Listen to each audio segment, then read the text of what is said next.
Donc bonjour à tous, bienvenue à ce sprint 59 donc, qui a commencé fin juin, le 21, et qui se termine aujourd'hui le 6 septembre. Donc un sprint assez long dans le temps, mais comme c'est les vacances, c'était les vacances, donc on l'a intitulé Devoir de vacances, parce que c'est une période où même si l'équipe est désynchronisée, on est un peu en vacances chacun notre tour, on en a profité pour faire des choses de fond, de réflexion, sachant que, bien sûr, évidemment, en ce moment, le point principal, c'est le moissonnage counter sushi, mais on a profité aussi pour mener une grosse réflexion sur le renommage des index, on l'évoquera un peu tout à l'heure. Voilà, on a beaucoup de thèmes dans ce sprint, enfin beaucoup de sections, avec des thèmes divers. Je ne vais pas m'étendre, je vais juste dire que pour la prod, on fait un travail de fond, mais il n'y a rien de nouveau. Que EasyMeasure, on a travaillé essentiellement aussi en interne. Et puis EasyCounter, on a travaillé, donc comme je le disais, sur le fond, mais sur l'amélioration, sur la compréhension des problèmes qui pouvaient survenir au moissonnage. EasyParse aussi, on a travaillé à sa consolidation. Et puis, bon, on va aborder les différents points. Je laisse la parole à Fred qui va détailler. Merci Dom. Bonjour à tous. Alors, comme disait Dom, un menu assez chargé donc pour ces devoirs de vacances. Et on va commencer par la partie communication. Donc, c'est la rentrée. Et pendant les vacances, donc, on a fait pas mal de choses. Mais avant les vacances, on a quand même eu un groupe GTI en présentiel. Ça faisait très longtemps qu'on ne l'avait pas fait, je crois, depuis le confinement. Et donc, ce GTI qui est organisé par Jacqueline et Thomas. Donc, voilà, on a eu des collègues de différents établissements qui nous ont rejoints. Et voilà, donc on a quand même essayé de faire avancer les choses, notamment sur la version 5.1 de Counter. Donc voilà, si tu veux rajouter quelque chose, Jacqueline, par rapport au GTI, n'hésite pas. Non, tout est bon. Voilà. Merci. Et puis donc les prochains GTI, j'en parlerai donc à la fin de la sprint. Ça sera pas en présentiel. Je crois on a dit qu'on en ferait un tous les trimestres peut-être si on peut. Voilà. Donc je continue avec donc aussi la reprise des supports mutualisés. On avait arrêté donc au printemps puisqu'on avait fait la campagne des webinaires pour la saisie des identifiants sushi. Donc on a laissé le temps aux collègues de pouvoir s'approprier, je dirais, EasyCounter. Donc, au mois de juillet, on a relancé donc la prise en main des tableaux de bord génériques à la fois pour la partie EasyParse et pour la partie Kibana. On a eu 34 participants. Et puis, au mois de septembre, on a, je pense que tous les correspondants d'ailleurs ont dû recevoir des invitations pour les prochains supports mutualisés, les webinaires. Et aussi, on en parlera donc dans les rendez-vous à la fin de la sprint. On a présenté le tableau Counter 5 donc, à l'équipe négo de l'INIS-CNRS. Donc ce tableau, ce premier tableau TR qui a été validé, tableau générique qui est donc à la fois utilisé par le CNRS et par les autres établissements donc partenaires. Et donc, je pense que ça s'est bien passé avec l'équipe négo. Et puis, donc, on a vu ensemble notamment l'utilisation des filtres bookés qui permet d'avoir une liste propre avec des titres abonnés et aussi l'utilisation des queries sauvegardées. Donc ça, c'est des choses qu'on reparlera lors des supports mutualisés. Dans le blog, finalement, on a publié aussi pas mal d'articles. On a publié un article sur le poster qui avait été présenté au JABES. Donc, vous pouvez vous le télécharger pour le mettre en fond d'écran sur votre ordinateur en version PDF. Vous avez aussi donc un article qui est important qui concerne les messages d'erreur suite au moissonnage. Donc ça, c'est quelque chose qui vous intéresse beaucoup. C'est pour ça que d'ailleurs, on organise des webinaires à partir du mois de septembre pour justement vous aider à mieux comprendre ces messages d'erreur suite au moissonnage. Ça sera Dominique qui vous répondra lors de ces webinaires. Et puis, on a aussi publié un article sur je dirais, sur le bilan des journées parseurs. Donc, on a une nouvelle formule par rapport à ces publications d'informations sur le travail fait lors des journées parseurs. Au lieu de publier un article après chaque journée parseur, on va en publier un seul par an.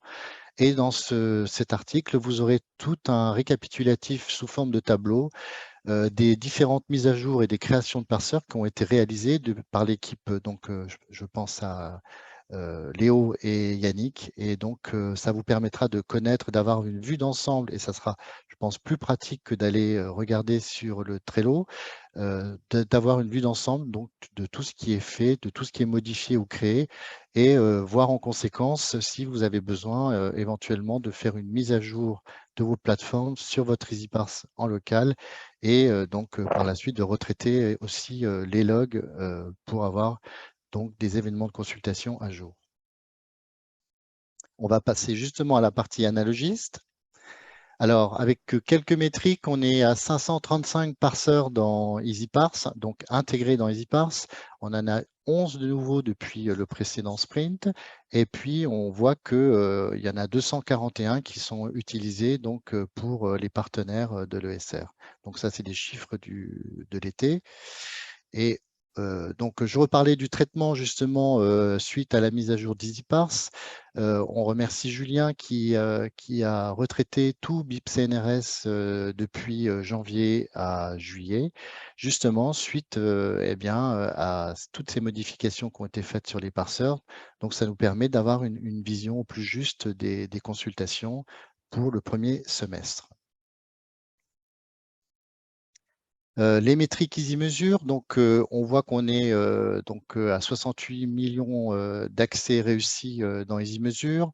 Alors, un petit bémol quand même, puisqu'on voit que en numéro 1, on a la plateforme Omeka. La plateforme Omeka, c'est une plateforme qui a été mise en place à l'INI-CNRS qui permet de publier des données de recherche accessibles au grand public. Donc, c'est une plateforme qui, je dirais, est en marge des plateformes éditeurs auxquelles nous avons l'habitude de voir et qui génèrent des événements de consultation suite à des consultations d'articles. Omeka, c'est différent, c'est quelque chose qui est fait, je dirais, en local et qui permet donc de fournir des références, des record views auprès du grand public. Donc, c'est pour ça que vous la voyez en bleu. Donc, ça représente à peu près 12 millions d'événements de consultation. C'est quand même assez conséquent. C'est quelque chose qu'on a mis en place et on va continuer à en parler justement. Mais ça ne fait, je dirais que ça ne doit pas être compté dans le total des accès des plateformes éditeurs. Alors, les journées parseurs, justement, donc vous voyez la nouvelle présentation avec ce tableau récapitulatif. Donc là, sur ce tableau récapitulatif, on voit ce qui était fait pendant l'été. Donc sur les plateformes Istex, sur les plateformes qui étaient anciennement agrégées iWire, notamment comme ASCB et l'IL Collection, qui donc était chez iWire et qui passent chez Atipon, donc qui ont leur propre parseur maintenant dans EasyParse et qui seront reconnaissables directement dans le champ plateforme et non dans le champ éditeur. Donc voilà, ça c'est un travail de suivi des plateformes qui est important. Donc moi je vous invite à consulter cet article pour justement avoir une vue d'ensemble de tout ce qui a été fait depuis le début de l'année. Et puis donc aussi en marge de ces journées parseurs, Yannick a travaillé sur une mise à jour de RTIP, ce qu'on appelle les RTIP, les types de consultations qu'on peut retrouver dans EasyParse, pour être plus près donc de ce qui est fait par rapport à Counter. On a modifié le RTIP ref, donc référence, par record view sur l'ensemble des parseurs. Voilà, donc Yannick va vous en dire un petit peu plus parce que c'était quand même un travail délicat et assez conséquent. Donc oui, effectivement, comme disait Fred, on a fait ce changement principalement pour des questions de rapprochement avec la dénomination Counter. Et ce qui est un peu particulier, c'est que du coup, on a touché un R-type qui est très répandu parmi les parseurs. Donc ça touche, ce qui a été un peu ennuyant, c'est que ça touche à beaucoup de parseurs, hein, presque à 90. Et il a fallu d'une part modifier les parseurs eux-mêmes, mais aussi faire la mise à jour sur l'ensemble des analyses qui correspondent sur Analogist. Donc chose qui a été faite. Mais du coup, ne vous étonnez pas, vous allez voir arriver, un énorme tas de mises à jour, sur EasyParse, sous peu, du coup. Ce sera principalement ça. Et ce qu'il faudra noter, du coup, c'est que, il faudra sans doute à l'occasion retraiter vos logs, parce que vous allez avoir des plateformes qui jusqu'ici vous retournaient des références et pour les mêmes événements de consultation vont maintenant vous retourner du record view, ce qui va potentiellement fausser un petit peu les vues Kibana. Bon, il faut juste en avoir conscience et ça reviendra à la normale la prochaine fois que vous aurez retraité vos logs depuis zéro. Tout à fait. C'est bon pour toi, Yannick? Oui. Merci. Alors, on va continuer aussi. Régulièrement, on vous fait un point sur le travail des pull requests qui sont faits par nos collègues de l'OCLC, nos partenaires OCLC. Donc, Léo et Yannick ont validé 39 parseurs qui ont été créés par Karen, Justin et Sean. Donc, c'est un travail assez conséquent puisqu'il faut quand même vérifier la conformité des parseurs et vérifier aussi que ça n'a pas un impact sur les parseurs de l'ESR. Donc, c'est un travail que va faire Léo prochainement puisque notre ami Karen a récemment envoyé beaucoup de pull requests. Donc, on vous tiendra au courant dans une prochaine sprint de ce qui a été validé. Voilà. Et puis, le point sur nos plateformes, donc faites maison, les plateformes d'Oranum et Omeka. Donc, je rappelle que la plateforme Omeka, c'est une plateforme qui permet de développer, je dirais, des sites web pour mettre en ligne des données de la recherche accessibles au grand public. Il y a 11 plateformes Omeka actuellement qui sont en production, donc qui sont accessibles au grand public. Et quant à Doranum, eh bien, c'est une plateforme qui met en ligne des ressources numériques qui permet d'aider et de guider donc les chercheurs à gérer leurs données de recherche et à les partager. Donc, c'est, je dirais, des aides en ligne et téléchargeables sous forme donc de références, de documents, de kits en fait à télécharger en format zip, et ça leur permet de les aider donc à mieux gérer les données de recherche qu'ils souhaitent partager. Voilà, donc et on nous avait demandé donc de faire la mesure de ces usages pour ces deux plateformes, ce qui était quelque chose d'assez en marge puisque on s'est rendu compte que finalement EasyParse est tellement flexible qu'on peut pas seulement faire des données d'usage sur les ressources numériques, mais aussi sur d'autres choses. Voilà, on l'a fait aussi pour HAL. Donc eh bien, le travail qui a été fait dernièrement, c'était la création du parseur pour Doranum. Et pendant l'été, Léo a travaillé sur l'API DataSite qui permet d'enrichir les DOI présents sur cette plateforme, et il en parlera ensuite. Et puis, quant à Omeka, eh bien, Omeka maintenant ont leur espace dédié dans EasyMesure. C'est pour ça que vous avez vu dans les métriques que ça générait beaucoup d'événements de consultation. Eh bien, c'est normal puisqu'il y a 11 plateformes qui sont consultées pour Omeka. Voilà, donc il y a eu des améliorations qui ont été faites, et notamment une meilleure reconnaissance des arcs pour avoir des métadonnées sur les titres des ressources consultées. Voilà, et Léo, je crois qu'il va en parler eh bien, dans la partie EasyParse peut-être. Voilà, eh bien, c'est à toi Léo pour Oui, justement parler du middleware DataSite. c'est ça. Alors bonjour à tous. Donc en cours de ce sprint, on a rajouté un nouveau middleware pour EasyParse, donc qui est le middleware DataSite, qui, comme son nom l'indique, va interroger DataSite pour récupérer les titres des consultations en fonction du DOI qui est présent dans l'événement de consultation. Donc sur cette capture d'écran, qui est un extrait d'événement de consultation généré par EasyParse, on voit bien qu'on récupère les titres selon les DOI. Et c'est un extrait justement de log, enfin d'événements de consultation qui provient des logs de Doranum. Et donc, l'ajout de ce middleware dans les traitements sera ajouté en production durant les prochaines sprints. Et donc, on peut passer à la slide suivante. Donc, toujours côté EasyParse, cette fois, on va parler de EasyOnPaywall. Donc, on a ajouté une clé d'API à EasyOnPaywall pour que EasyParse puisse utiliser le middleware EasyOnPaywall. Et donc, ce middleware, on l'a rajouté dans la chaîne des traitements des logs BIP CNRS.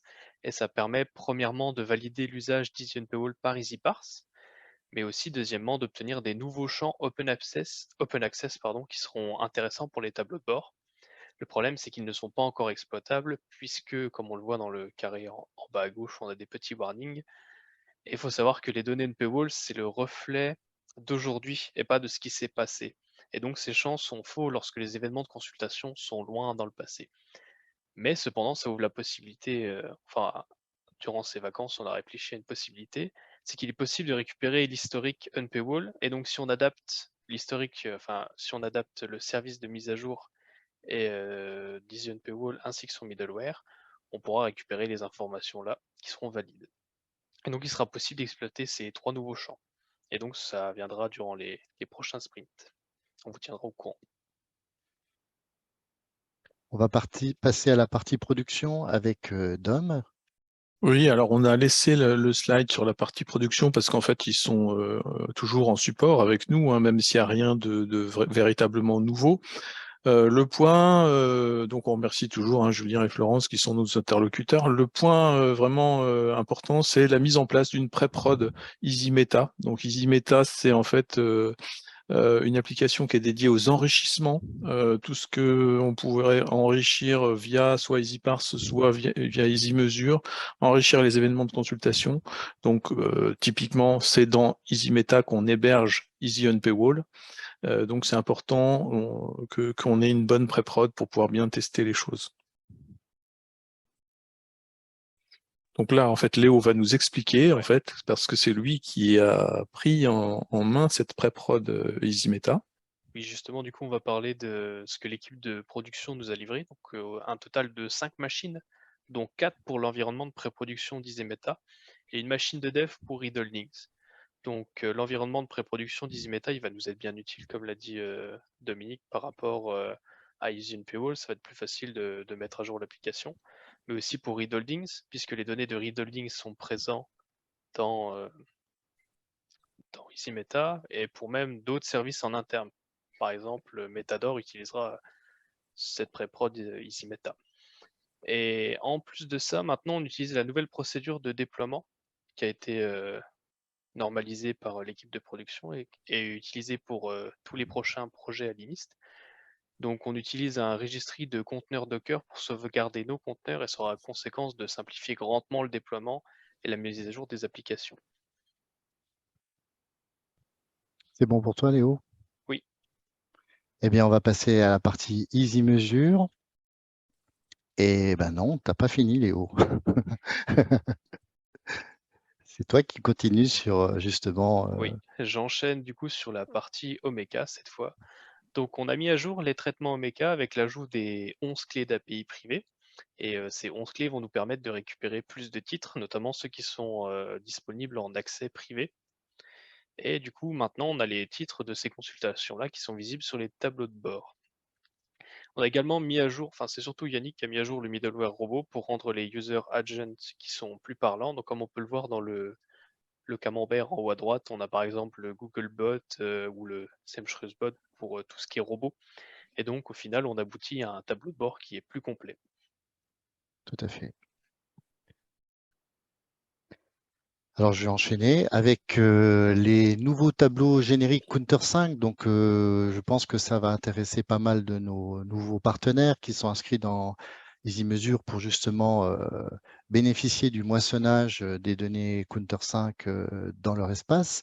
Eh bien, nos nouveaux partenaires et aussi ceux de longue date qui ont un espace EasyParse vont pouvoir bénéficier donc de ces nouveaux tableaux génériques. Donc au départ, on a chargé le TR, Et aujourd'hui, eh bien, on va pouvoir vous charger le DR qui correspond donc au Data Report et le IR qui correspond au Item Report. Donc, ces deux nouveaux tableaux, eh bien, je remercie beaucoup Agnès Raymond-Denise de l'Institut Pasteur avec qui j'ai travaillé pour m'aider à valider ces tableaux et de faire des tableaux génériques qui puissent servir à l'ensemble de la communauté. Et donc, ces tableaux, eh bien, vous pourrez prochainement donc, les voir apparaître dans votre espace EasyCounter. Donc, et puis, ceux qui ont déjà, par exemple, un tableau TR, eh bien, ils verront ces deux nouveaux tableaux qui viendront se rajouter. Donc, voilà, on vous tiendra au courant quand on fera une mise à jour globale de l'ensemble des espaces. Il restera le tableau PR, donc le tableau des plateformes report. Et ça, donc on vous tiendra informé. Je pense que d'ici l'hiver, on pourra le valider également. On a mis aussi, donc on a profité des vacances pour mettre à jour les tableaux génériques EasyParse, donc ceux qui sont historiquement au début d'EasyMesure. Donc ces tableaux ont évolué, ils sont un peu plus lisibles, je dirais graphiquement pour les collègues, notamment puisqu'on utilise la version 7.14 de Kibana. Donc ça nous permet d'avoir les titres et les informations des champs directement dans les camemberts. C'est plus pratique, notamment pour le tableau d'aide à la certification et aussi pour les tableaux génériques. On va voir ensuite qu'on a aussi mis à jour, suite à ça, les tableaux reporting. Donc, les tableaux reporting, je rappelle que ce sont les tableaux qui sont dédiés à l'envoi de reports en format PDF. Donc, c'est une fonctionnalité qui est dédiée à tous les établissements qui automatisent le versement de leurs données EasyParse dans EasyMesure. C'est notamment le cas pour le CNRS quand même, puisque nous étions établissement pilote depuis le début. Donc, ces données sont versées quotidiennement dans EasyMesure. Et donc, on a mis à jour le tableau pour BIP CNRS avec des choses en plus, notamment la notion des portails. Il y a un camembert qui permet de voir le pourcentage des portails qui sont les plus consultés. Et on a aussi changé l'histogramme qui était divisé justement en nombre de portails. Et avec cette version de Kibana, ne rendait pas la lecture très lisible. Donc, on a préféré mettre une lecture globale de l'ensemble des accès et de faire ce camembert pour dissocier justement les différents portails consultés. Et on a rajouté également une visualisation qui permet de voir les années de publication les plus consultées. Donc, je pense que les collègues qui reçoivent ce tableau de bord de façon hebdomadaire ont pu s'en rendre compte depuis la rentrée. On a fait également des modifications sur le tableau paniste. Et puis, pour nos collègues de l'INSERM également, nous avons fait une version donc V2.1. Et là, je vais donc donner la parole à Yannick qui va nous parler de l'intégration du moissonnage dans la fonctionnalité EZA.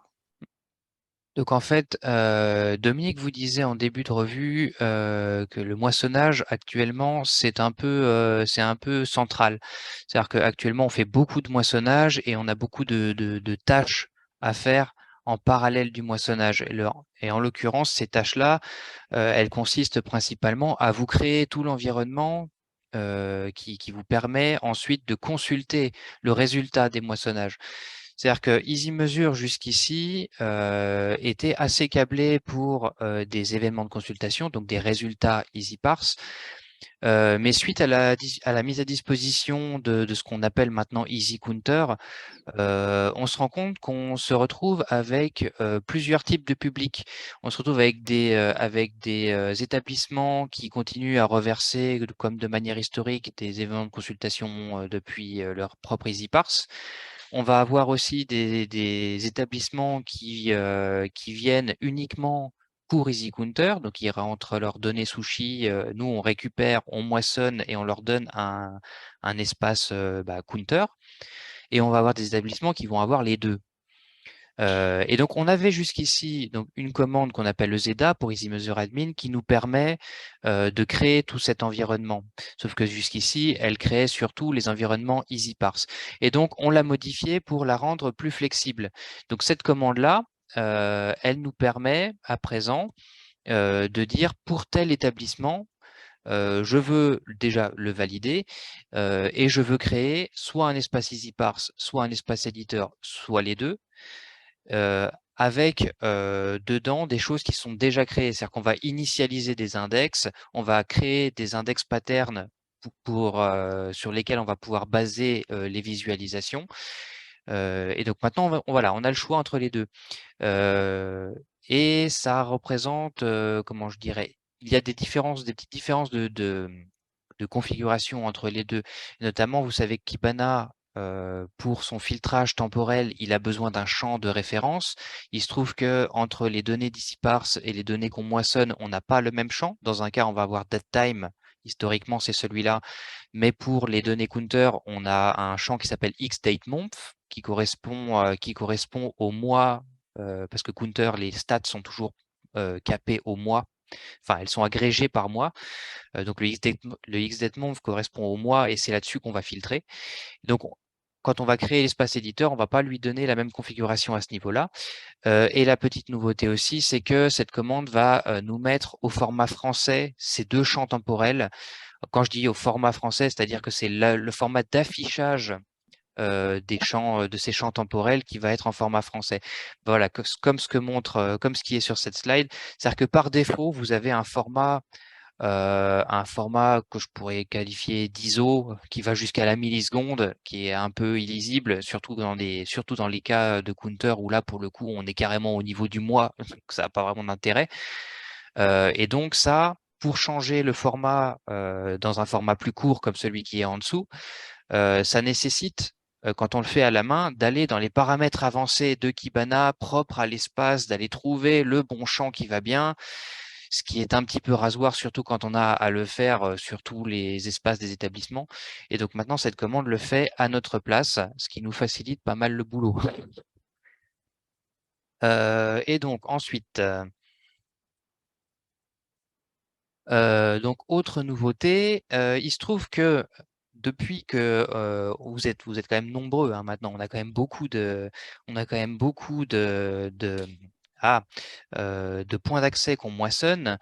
Et on s'est rendu compte, grâce à des tableaux de bord qui nous permettent de faire des matrices, c'est-à-dire qu'on a des visualisations qui correspondent à des matrices qui nous permettent de voir la présence ou non des attributs des différents rapports dans ce que nous retournent les éditeurs. C'est-à-dire que dans un rapport sushi, vous savez que vous avez un certain nombre d'attributs que vous pouvez demander, donc notamment ceux que vous voyez à gauche, le type de données, le type d'accès, l'année de publication, le type de section éventuellement.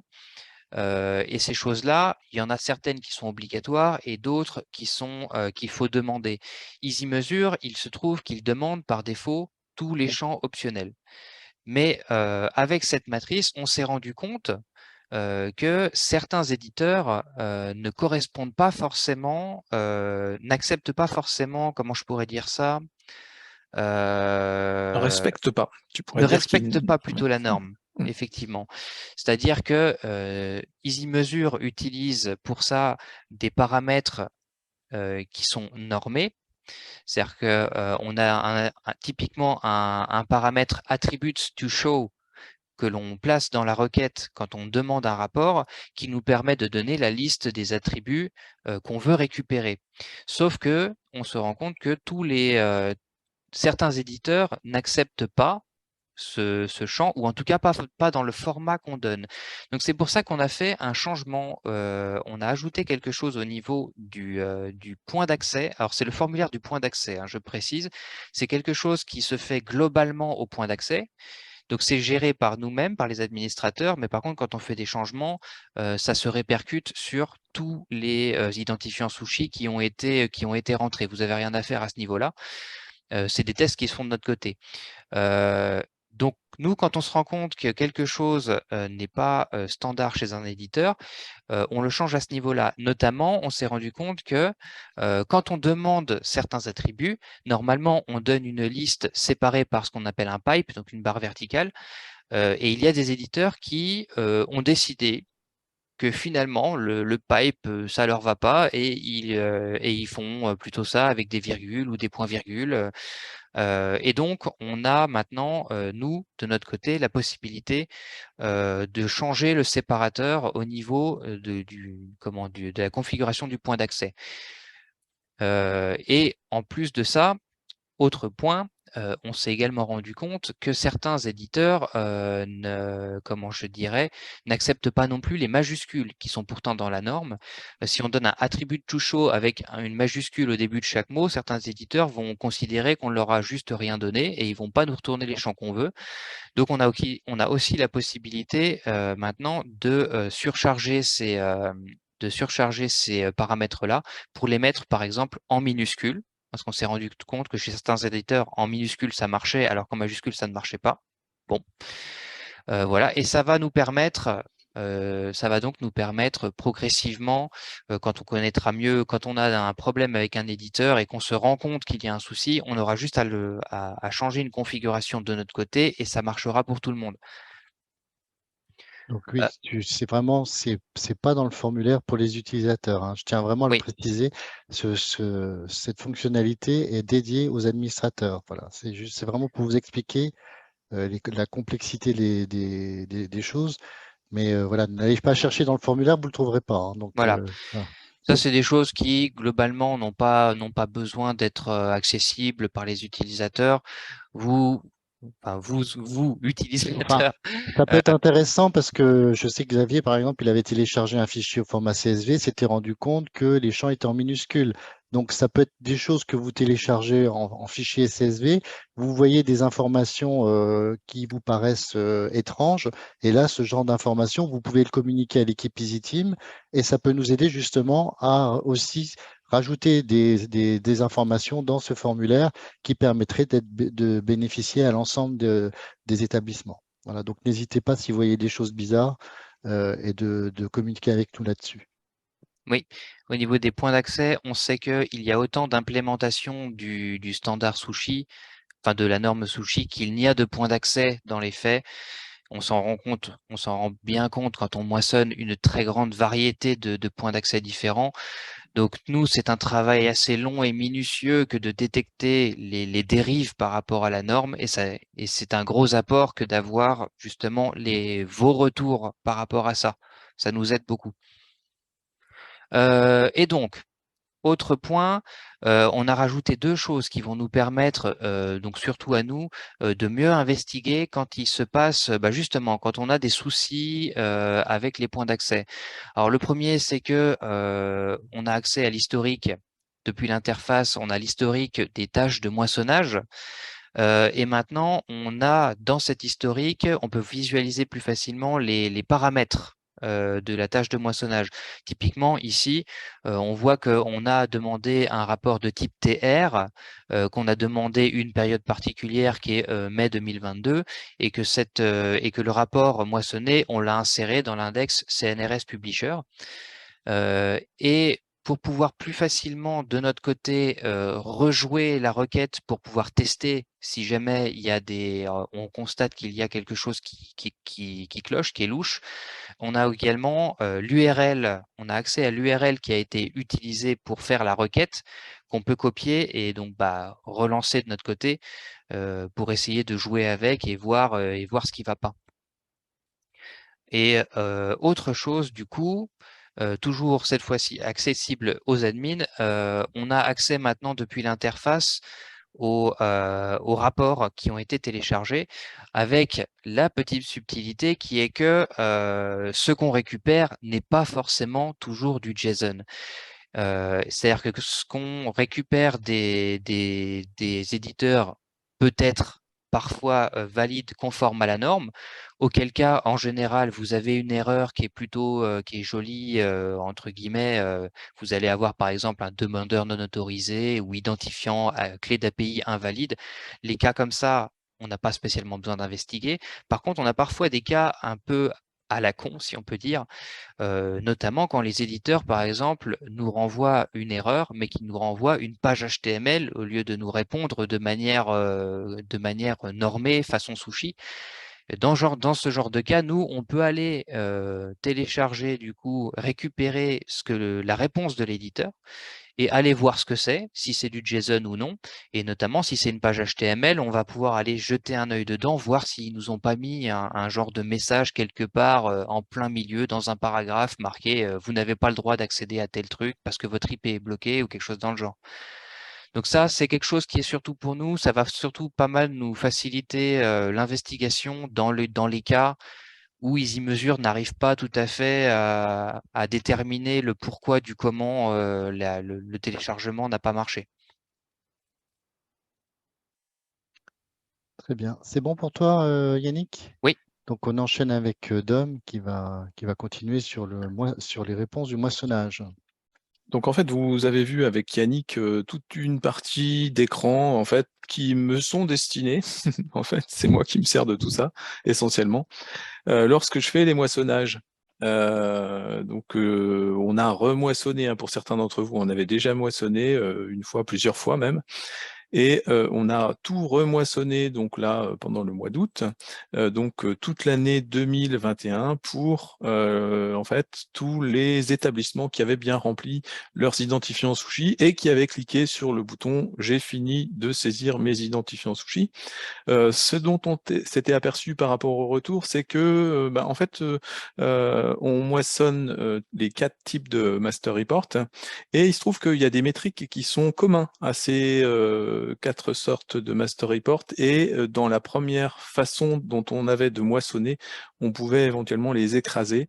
Et donc on a dû changer la structure de l'index pour pouvoir faire la distinction de ces mêmes métriques qui peuvent se retrouver dans les différents master reports.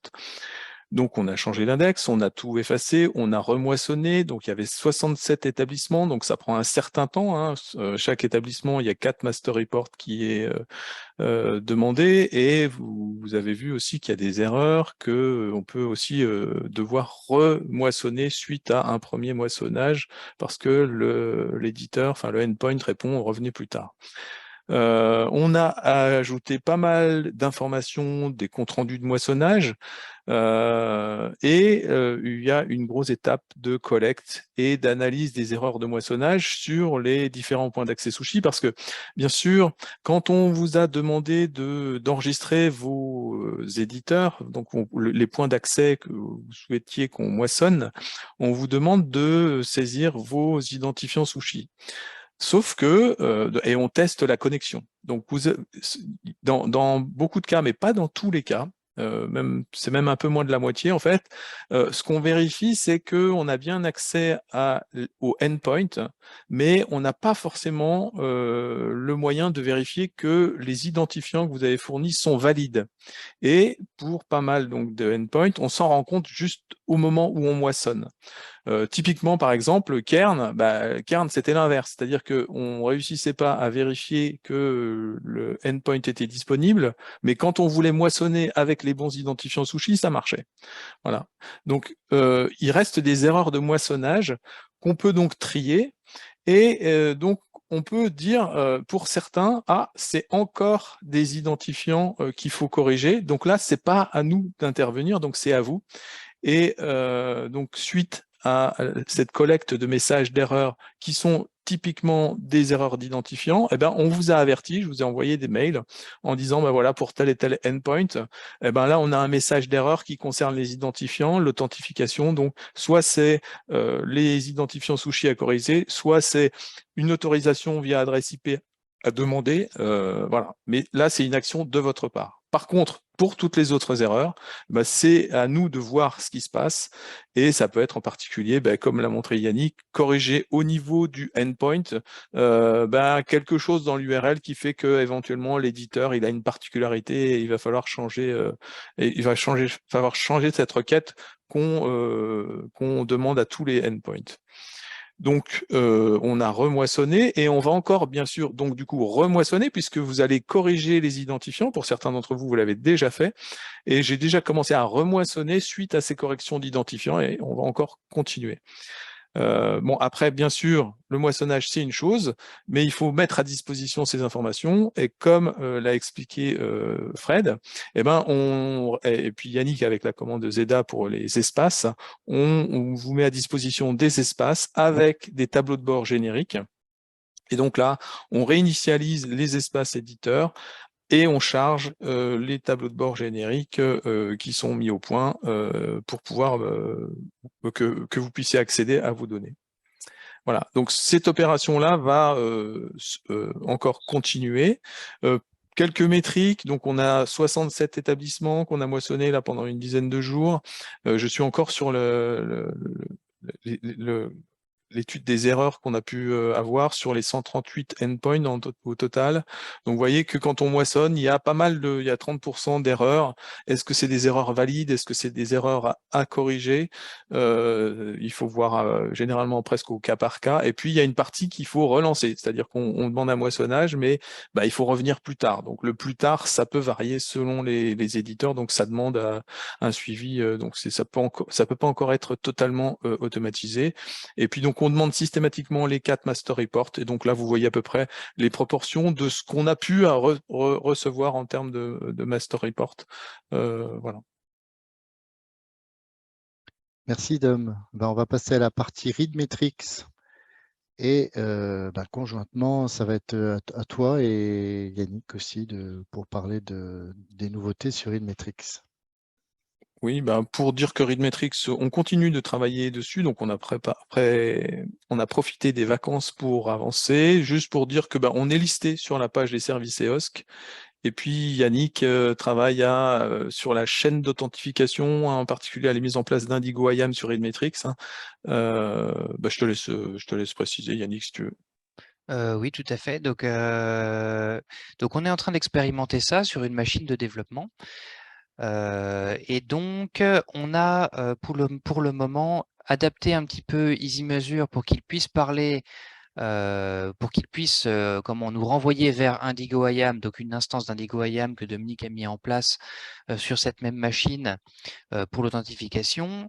Et maintenant, ce que l'on est en train de faire, c'est que l'instance d'Indigo IAM en question, nous l'avons branchée sur Renater, donc sur le Where Are You From de Renater.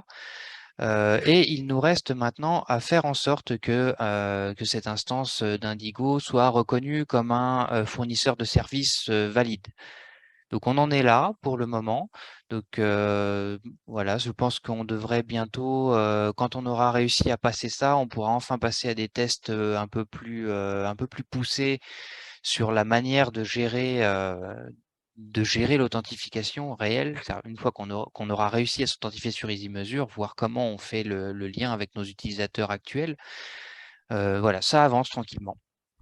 Donc pour rappel, Readmetrics, pour ceux qui n'en ont pas encore entendu parler, c'est en fait la suite complète, EasyParse, EasyMeasure, tout potentiellement installable. C'est plutôt destiné à des consortiums de type consortium Couperin ou alors des grosses universités qui voudraient en fait tout gérer eux-mêmes avec les outils qu'on met à disposition en open source. Voilà, on arrive bientôt à la fin de cette sprint review avec les rendez-vous.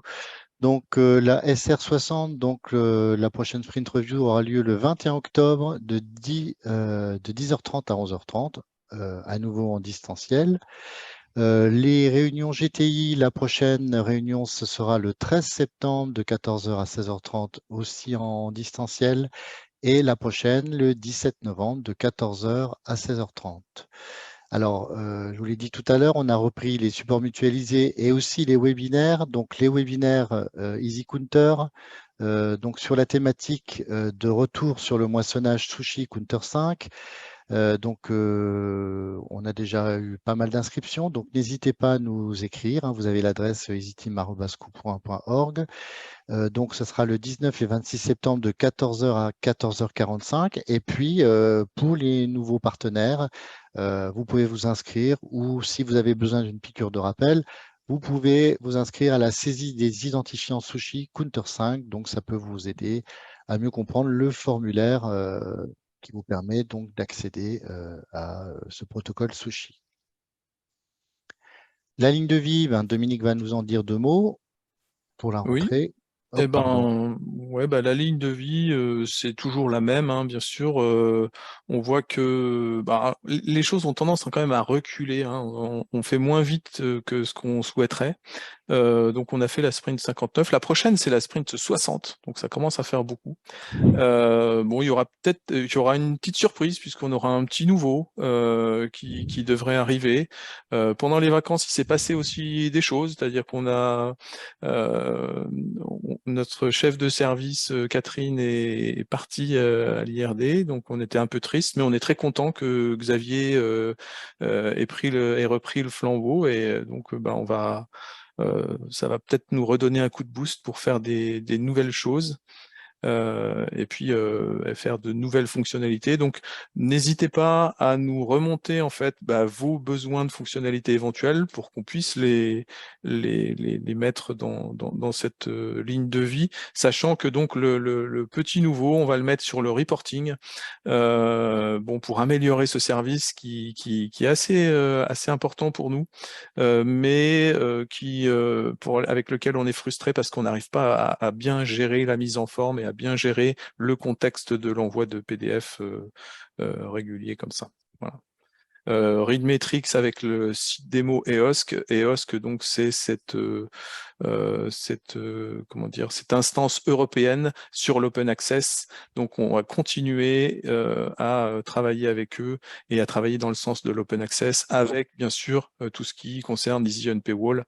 Et on va aussi essayer d'en parler et d'en faire la publicité avec des webinaires, donc des webinaires sur Counter et des webinaires sur l'open access dans notre cadre Easy Paywall. Voilà.